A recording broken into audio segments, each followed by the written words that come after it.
Day 218 of 1,461 days of ignoring the Trump administration. I am not a self-help guru. I do not have a Glock. I am just trying to help myself. Black women and Indigenous women are the future of America. Because Black women and Indigenous women are the most systemically and historically oppressed members of American society, based on how America was built and based on how America was founded. This is the history that the leader of the Trump administration and the Trump administration would like to erase. Only when Black women and Indigenous women have secured the power to run this nation by continuing to be duly elected to do so, will the country that has systemically and historically oppressed them be made whole, and only then will their oppressors either adapt or wither away into nothingness.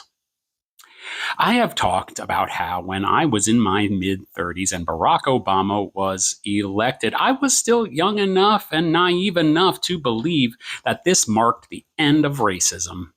But as I see nearly 20 years later, that was only the beginning of racists seeking revenge. But luckily, as we have seen, Black and Indigenous women continue to elevate to positions of power, most notably in the candidacy of Kamala Harris, who I have pointed out many times ran a campaign that was only 4 months long, received 75 million votes, and only lost by 1% to a man who didn't even get 50%.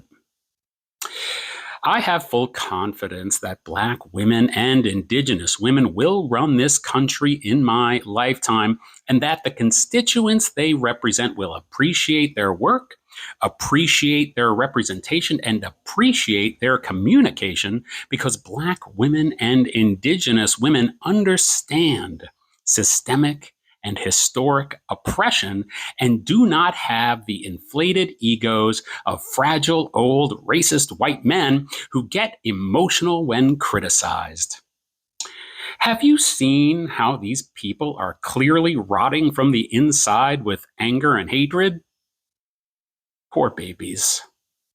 But for now, we must continue to suffer until we learn our lesson and get an education as we continue to ignore the Trump administration.